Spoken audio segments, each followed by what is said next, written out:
episode of Confidence Culture Conversations. Kirabai, how are you? It feels like it's been forever. Yeah, we have not been on online live for about nearly 4 weeks now, I think. Oh dear, oh dear. So what have you been up to in that 4 week period? Tell Oh us. God, so many things have been, going on. I went away for a holiday, and then I think both both of us were involved in a seminar. And what else? I don't know what the other 2 weeks were, but you know what? It is good to be back. There was a week I couldn't do because we had some work going on at home and it was Oh, just, yes. I yeah. completely forgot. And is all the work done? It's done. It's done. Cleaning done? Work in progress. Oh, yes. Whenever you do something, a renovation, work is always in progress. Till the dust settles, we are working. We have to clean and clean and clean. That's But it. other than that, anything exciting happened to you this weekend, last weekend? Oh, you know what you're trying to say, so just say it. No, I think I'm proud of you, Elizabeth. I'm so proud of you. And it's a great honor to officiate a wedding. Would you like to say something? So just to clarify, right? I didn't necessarily officiate. I was trying to avoid the officiating bit. But I did play a major role. So in terms of, sorry, I'm just trying to like make sure I can see what we are doing Okay. on my tablet. So sorry. Okay, that's better. Um, so yeah, I was. This is what happened. I went to speak in Edinburgh a few months ago, maybe 2 months ago, and it was a an event. One of my mentees was launching a women's ministry, and she invited me to speak. And I mean, that was the first time ever as well, speaking at a launch of a women's ministry. Anyway, so I did that, and one of the ladies in the audience congregation literally said to me, "The fire." When I came back to London, she sent me a message and said, "The fire that you brought to the women's event, I want you to bring it to my wedding." Mm. That was literally what she said. She said, "There was something that you brought into that women's event, and I need that aspect at my wedding. I need that element at my wedding." So there's me thinking, okay, um, what's that going to look like? And obviously, I am not yet legally licensed to do a wedding. So so I had to tell her like I can come and speak at your wedding, but the legal side, I can't do that. And she was like, okay, I'll get someone to do the legal side. Please speak. I said, okay, I'll come. So we made a weekend of it. It was on Saturday. So myself, Tunji, and Janaya set off and went to Edinburgh for the weekend. This time round, we decided to fly just for the added experience for Janaya, particularly. So we went up to Edinburgh and we had an amazing time. So I said a prayer as the ceremony started, and I spoke a few words after they had exchanged vows and exchanged rings, and then I prayed a blessing over them, and that was literally my part in the wedding. So I was tasked with, you would say, bringing the faith aspect into the wedding. Mm. I think that's a wonderful place to be, to impart a place of impartation. That's it. That's Yeah, it. I think that's really a good place to be. And you know what? Maybe you will get more openings to be. Yeah, why not? I'm open. This is me putting it out there. To bless the newlyweds, and speaking a word of promise, a word of encouragement, a word that they can take confidently into their new walk. No, absolutely. And the funny thing is we sort of run short of time. And so I had to really cut down my time in terms of Oh, what I was going to say and what I was going to do. But I think for what it was, I went in and I gave it, and it was nice to just a few people during the reception bit came up to me and said, "Oh, I really loved what you said. I really, we could really relate with what you were saying," and did. So that was really good. I talked a little bit from chapter 13 about love, mhm. and how we should walk in love in our marriages. And it's not just something that you talk about, it's something you do, it's something you be. So let me not get into the love talk today. So that was my Saturday. And then on Sunday we had the pleasure of myself and Tunji ministering at the Good Shepherd Church Mhm. um, in Edinburgh. So um, my Edinburgh friends, my Edinburgh sisters, help out in this church. So their pastor was at the women's ministry launch last time, and so when he heard that we were in town, he said, "Oh, you can't just pass by. Mhm. It would be good for you to just speak a word." And you know what? I love it when God shows up. I really love it when God shows up, and it was a case that myself and Tunji were both asked to speak for about 20 minutes or thereabouts. My I ended up, I think, holding the mic for about half an hour, but that was because the first sort of 15-20 minutes we went into some prayer, Mhm. and ended up praying for the young adults, because I felt the urge to raise a call for people who wanted to pray in the spirit, and there was that impartation. So it was a lovely weekend. It was a Yeah, lovely weekend. So I I'm think excited. I think that's I think that's a well-deserved weekend, and well-deserved weekend for you guys to just get away, and enjoy. It looks like Edinburgh is calling you. Well, I might just be back there very soon. So Good on you, good on you. Wherever your doors open, just enter, because I keep saying this is the Hebrew year 5784 is the year of the open door. there you go. Yeah, and I had an interesting weekend too. I spoke on this 150th day of launch of this conference called The Well. It's the Oh, story about the woman at the well, the Samaritan woman at the well, hmm. and it was organized by someone called Deepa, and she thought my story would relate to people. Hmm. It was a podcast. We did a podcast, and there were many others, very well-renowned and experienced speakers, and it was good to be with a group of women, multicultural, from Australia right up to US. They were across the board.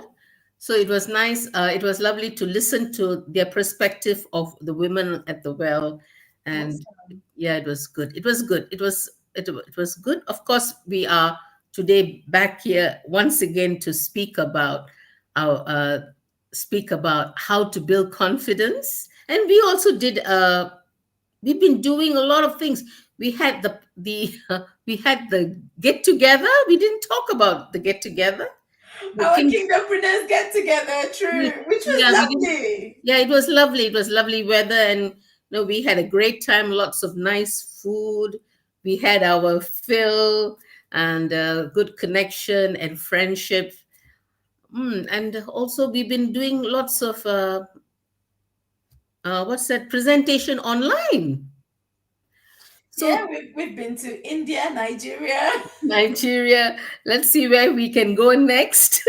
Absolutely, Working absolutely. on it, working on it. So, you know, even though we are not on online live, but there's still progress. We are doing things. We're doing Mm. things.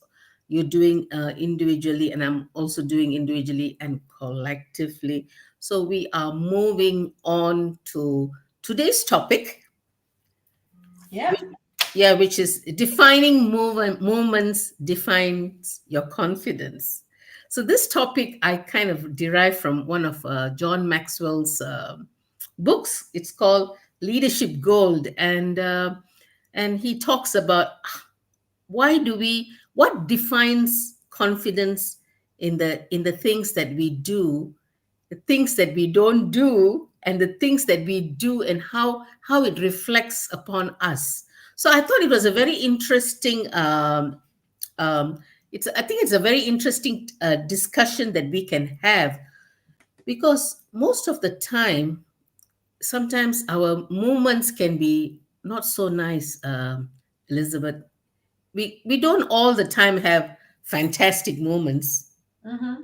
We always we it's a valley and a mountain experience. When we are on the top of the mountain, our moments are great and we are all happy and hunky-dory. But when the moments are down, when we feel downtrodden, how does it affect our confidence?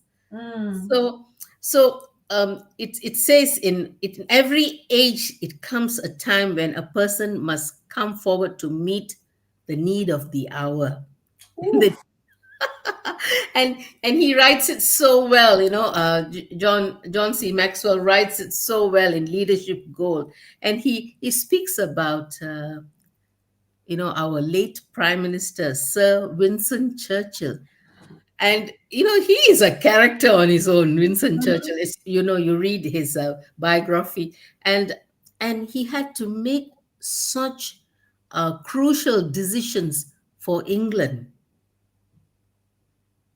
This Absolutely. is for the whole nation. And Mm. he always came across as a grouchy person.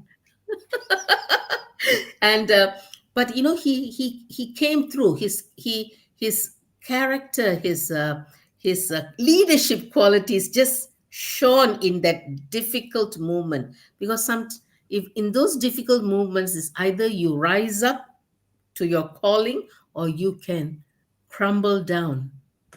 Very true. So he didn't crumble, but he rose up, because I saw a movie about his story. There was a story about the story was made into a movie, and everybody in his cabinet was completely against his decision. But Mm. he made that decision. That decision he made won the war. Wow. So sometimes, certain decisions we make, we might not get the majority voting. Very true. So, have you been in such a situation where everyone was not in favor of your decision, but you had to stand on that decision? Wow. I'm trying to think if at all I have, I'm trying to think in terms of that. I guess more so maybe decisions from a personal level as opposed to like team, like being in a team, or even just, I guess, leadership, Yeah. whether it's leadership in church. Yes. Sometimes being able to make that decision. So well,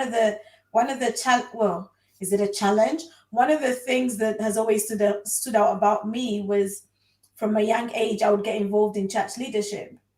And so sometimes although I had the confidence, so the confidence wasn't an issue, but sometimes, because I was young and a single woman, my voice wasn't necessarily heard.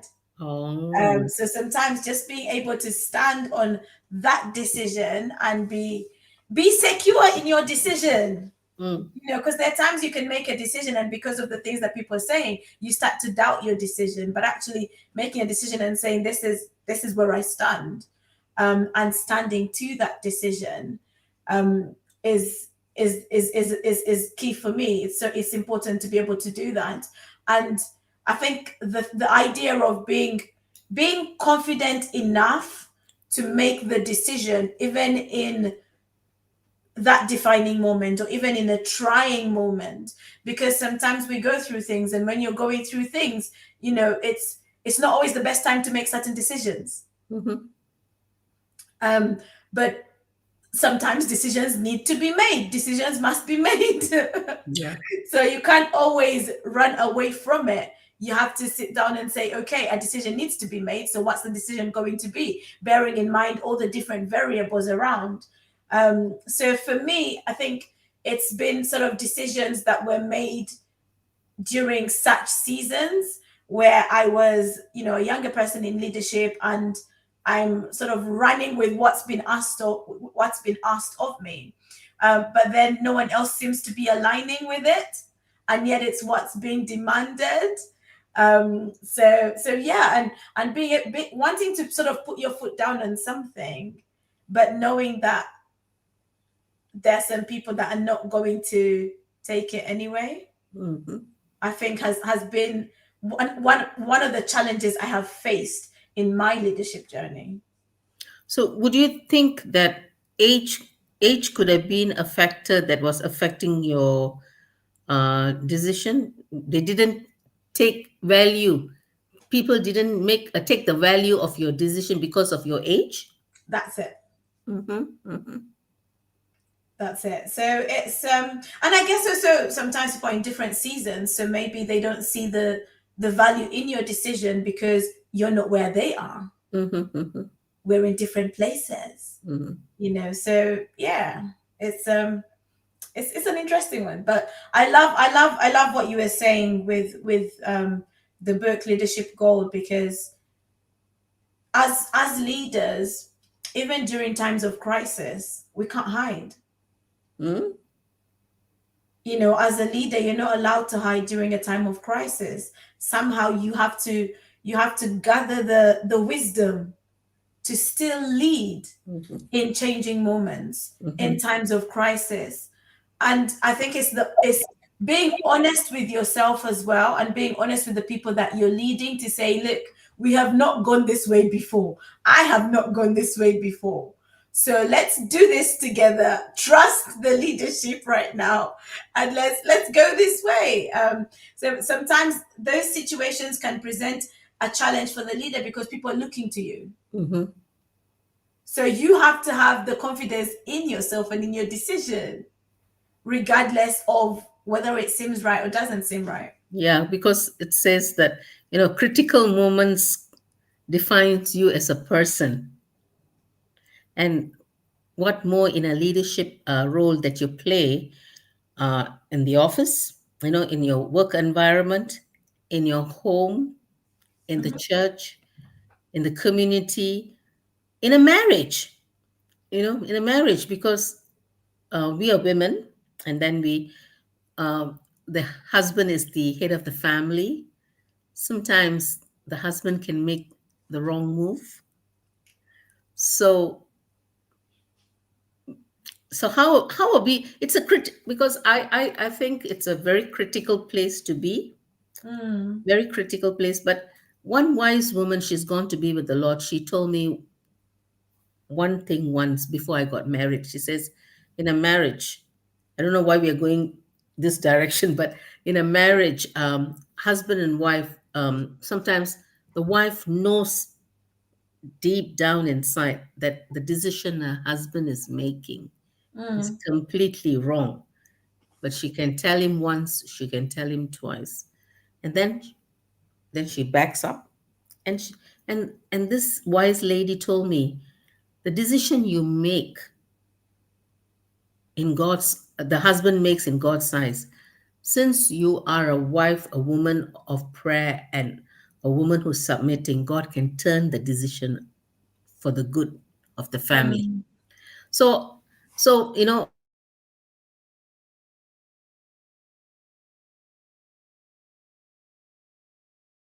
for a church, if somebody stands in the gap and pleads, even though I think in that manner, talking about Winston Churchill, nobody coming in alignment with his decision. But one thing the movies, they portrayed in the movie was there were people praying, pockets of people praying, Mm. and the enemy retrieved back all. They took away their planes, the fighter planes. They turned back and they went away. It's the power of prayer. It's the power of prayer, and knowingly, unknowingly, God used Winston Churchill to make that decision. So, all things work together for good, They for do. those who love God. And we are people who love God. So I think we are women of faith. And I think sometimes in our critical moments, we can make wrong decisions. And that decision might define you to be a woman of lack of wisdom, but still, God can turn it around for you. Very true. I think it's there's a humility in knowing when you're in the right place to make a decision and when you're not. And just being able to say, actually, I can't make this decision right now, or I need 24 hours Mm, to go and slip on it and come up with a decision, because unless the decision needs to be made there and then, take a moment, especially in like defining moments or times of crisis, mm, because it's most likely a decision that might change the trajectory of your life. yep.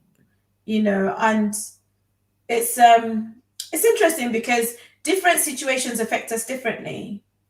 And even sometimes you might be in a position where you think, okay, I can make the decision, but people looking at you and thinking you're going through a lot right now, you can't make the decision. Mm, So that can be a bit of a weird place to be in. mm. That's true. No, to be I like the point you said, take some time away to ponder over it, mull over it, and then make a decision. Mm, A lot of us sometimes we get emotional and then we make that decision. And that decision can also reflect our character, the mm, way we react, and we need to respond in a rightly manner. But decisions are made sometimes in a rush, and then we emotionally get entangled with the wrong decisions, and that mm, that can have repercussions, a domino effect. mm-hmm, So I like the point you said, that defining moments, take some time away from the situation, take yourself out of the situation, think and ponder, and have the wisdom to make the right decision. mm. Yeah, especially if it's like a major decision. Like, I don't know why, but I'm just thinking like getting married to somebody is not a decision Oh, you just make yes. in the moment. That's going to take some time of just like weighing it and thinking about it, praying about it before you just make the decision. That's why sometimes in fact, I don't understand programs like Married at First Sight. What is that? That's just television, surely. Um, but little things like that. It's important for us to be able to just take a moment. Mm-mm. Just take, and don't be shy to say you need to take a moment. Yeah, and as you said, don't be shy, or just own up the fact that I can't make this decision. I Mm, can't make the decision. Do like, be humble enough to say, I can't make the decision. Or if you have made the decision, be humble enough to say, I've made the wrong decision. mm, If you have made a wrong decision, because how do you confidently handle a personal failure? Because you are watching, people are watching you. mm, Because you're on the top, people are watching you. So how are you going to confidently own up and work around that failure that you have gone through? A split second. hmm. That's a food for thought right there. Exactly. Food for thought. That's food for thought, because sometimes as leaders we don't always acknowledge when we have messed up. Mm. And I can think of it from various different angles. Sometimes it's a culture thing, sometimes it's an ego thing, sometimes it's an authority thing, and we don't own up. But there's no harm in saying, you know what, I apologize, I got it wrong this time. Mm. And being able to move beyond that, and it's kind of pushing me to reflect on something that we were doing last week, where we had some coaching workshops with One Rock International. Mm. And one of the sessions you missed, Kirubai, on, I think it was on the Friday, where the team from Chick-fil-A were just talking about Was it on servant leadership? yeah, so they talked about the acronym SERVE, Mm. and how they sort of break it down, and that's the model that they use within Chick-fil-A. Mm. And servant leadership, honestly, like when I think about leadership, for me, my ideal model of leadership is servant leadership. Yeah. Because as a leader, I believe you're in a position to serve the people. Mm-hmm. But depending on where you are, I don't know. But like when you look at politics, for example, leaders in politics, and I beg the question, I ask the question: are they serving the people? No way. No way. Particularly in some different nations, I won't mention any names, but particularly in some nations, you look and are you in power for the service of the people, or for the benefit of your pocket? What is it? So when we talk about like humility in leadership, unless you have an attitude of a servant leader, then the humility piece, you miss it. Being able to acknowledge your failure, you miss it. And I think it's moments, it's when you're in those positions, when you have that attitude or that mindset, it's easy for you to make the wrong decision in defining moments. When there is no humility about the way that you lead, when it's all about you as the leader, it's easy to make the wrong decisions, because you're looking at the decision from your own perspective. You're not taking into account like the people that you're leading, and it's one of those things that even being able to sit down with your team and say, okay, yes, there's this decision on the table that needs to be made, but I want to hear from you. Mm. I want to hear your take. If you're in my position, what decision would you make? And just being able to collect all those together and take them into account. Mm-hmm. As a leader, I'm not sure why we're talking about leadership, but hey, maybe someone needs to hear it. There might be a leader that's watching right now that needs to hear it. Because But I think sorry, just let me. I think one of the reasons you are taking on this lane of leadership is because confidence is all about self leadership too. there you go. So go on, carry on. Interesting. So yeah, just being able to own up, being humble in your leadership style, Mm-hmm. and realizing that sometimes as leaders we do get it wrong. Mm-hmm. Sometimes we do get it wrong. You own up and you see how to do better. Mm-hmm. That's and that's the thing that annoys people, is when the leader doesn't own up to it, doesn't own up to their mistake, doesn't take responsibility.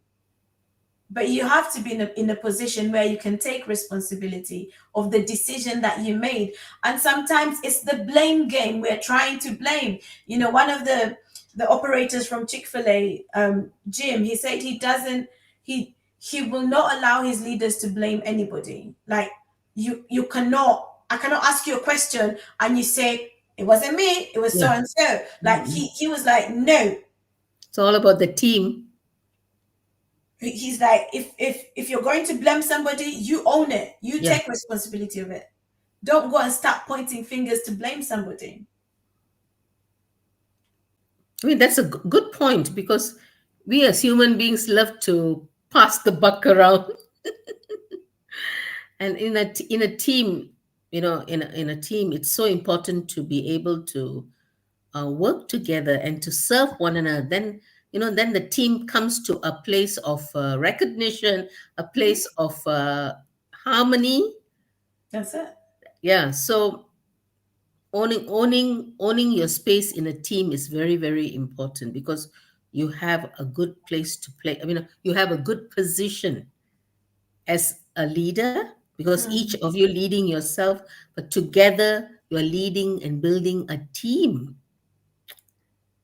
Yeah. And yeah, and it's so important, because all these building blocks actually define your moments of where you are in a leading role, or you're not in a leading role.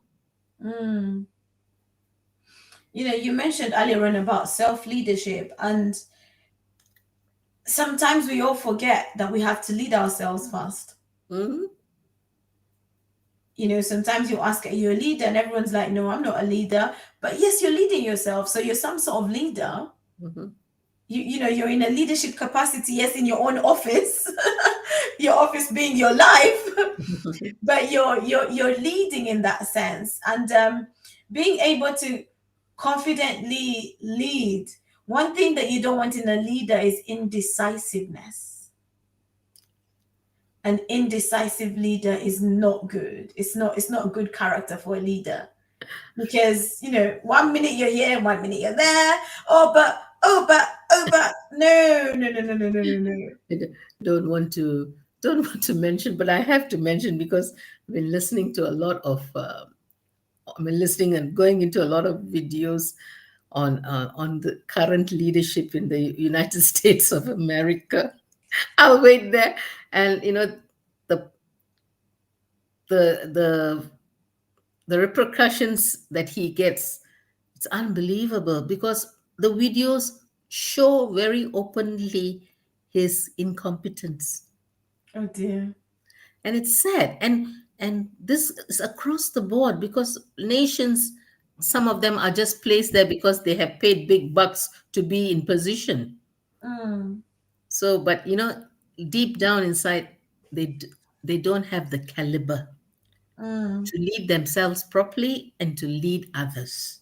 yeah, So, yeah. one of the things that probably in future we can talk about, I mean, all these things that we talk about on the area and subject of confidence is actually self leadership. Mm, So it's kind of everything, whatever we are talking about, it kind of intertwines, and it's building a bigger picture of defining moments in our lives. So one of the points that the book highlights is taking a stand on an issue mm. that defines. I know you stand for some issues, and I personally do stand for some issues. Shall we unpack this? Go on. Okay. I was, one of the things that I really vehemently stand on is in the area of abuse, Mm, sexual abuse, child abuse, physical abuse, mental abuse, anything to do with abuse. It kind of stirs me up. So that's my pet hate. And we as women go through different forms of abuse, and I become very vocal about it. And of late, I've been thinking a lot about child abuse and child prostitution, and also what they call it, trafficking, child mm, trafficking, women trafficking. And it's a biggie. It's a biggie in nations, because the people that are involved are people who are they are in high ranking of society, and they're holding positions in the government, and they're not small fish to fry, Elizabeth, but they are. So how are we going to eradicate that from the top. Mm. Because in the grassroots is different, but this is happening on the top brass of government. So I'm started to write a lot about it, and I don't know how I'm going to bring out these publications, but you know what, my thoughts, I'm journaling it. So that's I stand for that issue. It's really very close to my heart. What is something that is close to your heart? Wow. Um, I think for me, just bad leadership is just one that irks me. It's one that irritates me, particularly from my home nation, Uganda. Mm-hmm. Um, it's irritating. It's irritating when you see bad leadership that is being perpetrated as the perfect example of leadership. It's really annoying, and it's one of those things that sometimes you see a problem and you think, who is going to solve this problem, because it's a major problem. It's becoming it's a norm. And it's easy to get to the stage of, it's such a big problem, it cannot be solved, so I won't bother doing anything. But I Mm-hmm. think with all these things, we all have a part to play. You know, if everybody, applied some sort of change or some sort of different behavior, it would make a huge difference. Mm-hmm. But it starts with the one, it starts with you making a stand. And, as you were talking about like child abuse and stuff like that, I was thinking about Christine Kane and her her organization A21. Mm-hmm. So they basically deal with people who've been trafficked and child abuse and stuff like that, and that has stemmed from her own personal experience. Mm-hmm. Mm-hmm. Is what really started that up. And they're doing an amazing job. They're doing an amazing job, but them alone cannot solve the whole problem. Mm-hmm. It's great what they're doing, but we need more people too. And that's why sometimes when people say, I have this idea, but there's someone else doing it, there's so many people doing it. Well, you just start, because you might reach some people that they can't reach. Mm-hmm. So it's yeah, for me it's generally bad leadership, particularly when it comes to politics. But like I say, more so Uganda, because you see the reality of people's pain and suffering, and you think, for the people in government, can't you see the pain and suffering that people are enduring? It's almost like people in leadership get blind to the issues that the day-to-day man, the day-to-day woman is facing. They live in a world of their own. So can we safely say that it's most of the African countries have this problem? I would say I would say most of them, not all of them, but I would say most of them. It's different degrees of the problem, different levels of the problem, different levels of the problem. But it's easy to make excuses for them and say they don't know any better. But if you're going to come into a place of leadership, I mean, okay, let me just throw it out there. So I'm from Uganda originally, and the president in the nation of Uganda has been in power since I was born. I'm going to be 38 this year. He's and apparently we're a democratic nation. Wow. He's been re-elected all these times, apparently. And yet, at some point there was something within the law that limited the term of a president. But he just keeps on changing the goalposts, changing the goalposts, changing the goalposts. Mm. It's him. And I remember the last election when he came into power. I was just saying to myself, how can this man think that there is nobody else who is qualified to lead the nation but him? And that really irritated me. To stand in that position and you proudly say that you are the president, and yet there are people who are dying because they can't get medical help. because they do not have the little bit of money to pay for that medical help. You go to a government hospital and you have to pay for the gloves the doctor is going to use to treat to the doctor is going to wear when he's treating you. Seriously? Yeah, yeah. So medical is not free, you're saying? Well, no, Okay. no. It will cost you, and the sad reality is there's no guarantee that you're going to come out alive when they're doing the medical treatment. So sad, huh? And people, sometimes relatives are left with a huge medical bill when someone passes away, and the hospital will literally say, I'm not releasing the body until you have cleared the bill. That's the state of affairs in the nation. So little things like that just pain me. When I see the education system, I see the disparity in the education system. The rich that who have money can take their kids to international schools, but the average person in the village who can't afford anything has a poor education system to rely on.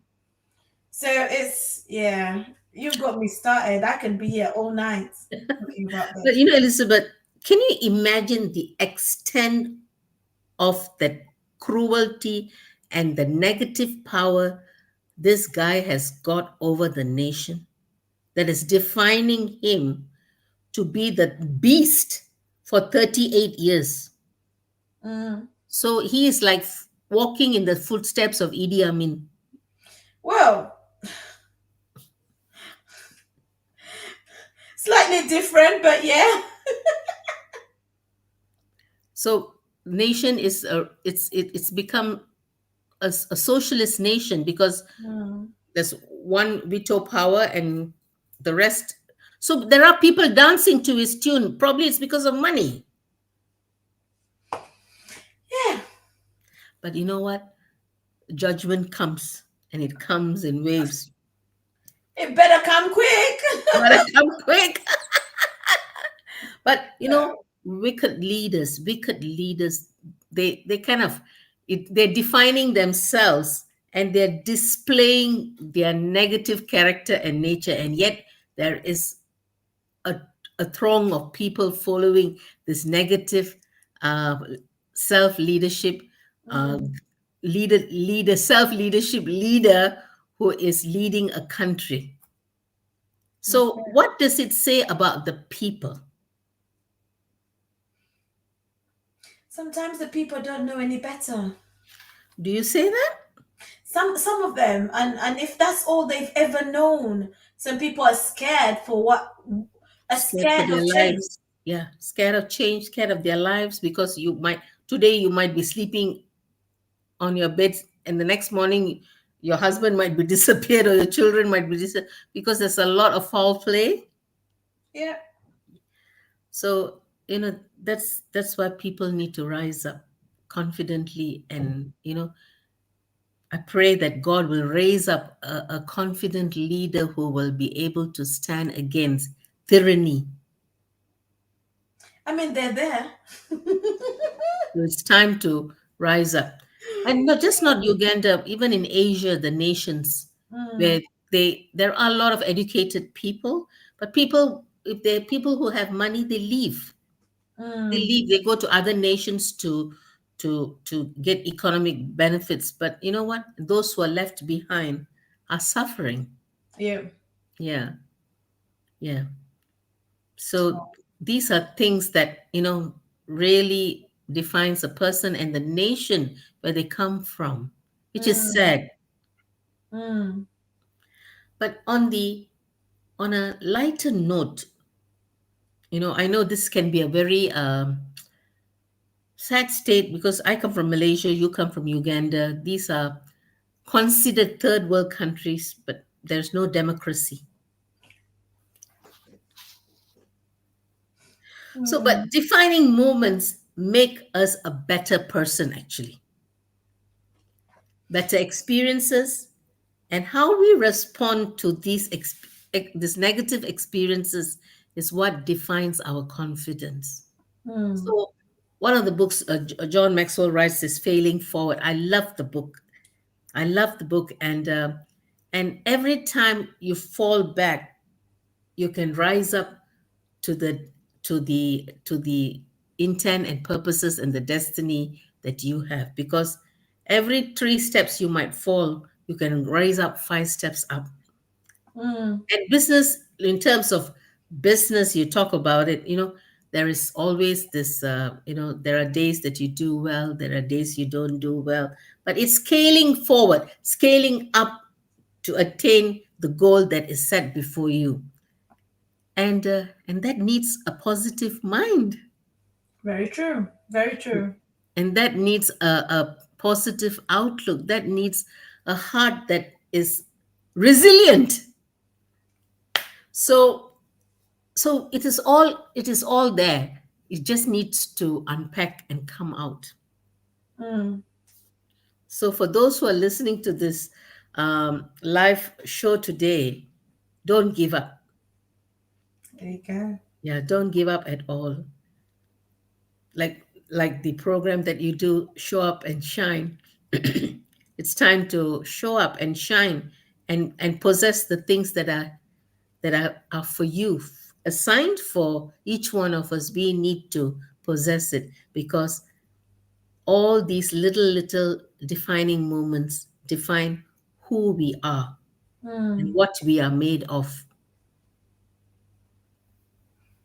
that's it. I think for me, one word to put out there is not to lose your voice because of a defining moment. Mhm. Because sometimes we go through defining moments, and yes, it might not be the moment to speak at that time, but doesn't mean that it should shut you up forever. Yeah. Doesn't mean that your voice doesn't matter. And so it's important to always remember that my voice matters, my voice is relevant. So I need to be able to speak. It's about knowing when to speak and how to speak, but I need to be able to speak, whether it's speak into a situation, speak into a generation, speak into somebody's life. That's all important. So don't let the defining moment rob you of your voice. Still have the confidence to speak up. And even if it means the speaking up is, I'm not going to make a decision right now, I'll be back in the next 24 hours, in the next 2 days with a decision. But at least you're speaking up. Don't let a defining moment rob you of your voice. Well said. Mm. So I think with that note, shall we call it a day? We shall indeed. We'll call it a day, call it a night. It's a wrap. It's a wrap. Definitely, it's a wrap. So, anything exciting coming by your way next week, Elizabeth? Well, my Show Up and Shine challenge is starting again for October. Oh, yes. So Right. if you are a Christian woman and you're struggling to show up consistently on social media, then I encourage you to register for the Show Up and Shine Social Media Visibility Challenge. It's a challenge that I've been running since the month of July. It started in July. It was going to be like a 1 month thing, but the ladies were like, "We need this," so I kept on going, and we're still going. So now we're going to enter our 4th month. So if you want some sort of motivation, encouragement, inspiration, and if you want to be part of a community of Christian women who encourage each other, inspire each other, challenge each other to show up consistently, then register. It's only $31, so it's actually it's inexpensive. Literally, it's $31, but it means that it's an opportunity for you to be in a room. And when I say a room, it's a virtual room, but be in a room with women who are also at that stage where they want to show up. Some of them don't know how to show up, so they're learning how to show up. They're getting confident with doing videos. Confidence is growing. So, ladies, register, DM me, or I can even put. Let me see. Can I put Yes, I can. I can put the link there. Or you can just send me a message, either on Facebook or LinkedIn or even YouTube. If you put a comment, that's fine. I'll catch that comment. And you can register for the Show Up and Shine challenge.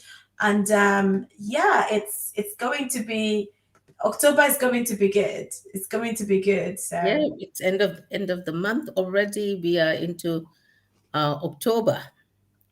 yeah, yeah. No, it's a big week in my house this week because the little princess turns 5 on Oh, Thursday. So woohoo. this week. How lovely. Is there a party going on for her in school? She's been demanding one. She's been demanding one, but we'll see. Yeah, kids, they love parties, so do we, adults. We love parties. Yes, and on my end, I'm doing a lot of personal coaching, which is very challenging, but you know what, rewarding. Mm, So that keeps me very busy and very actively, very alert in my mind, because I'm good. onto things that some of these things are kind of new to me, but you know what, I'm on the treadmill running running together. So it's all good. It's all good. So with that, we'll say see you same place, same time next week. And God bless, and may you all be blessed, and see you next week. Yeah, see you in the month of October. All right. God bless you. Bye.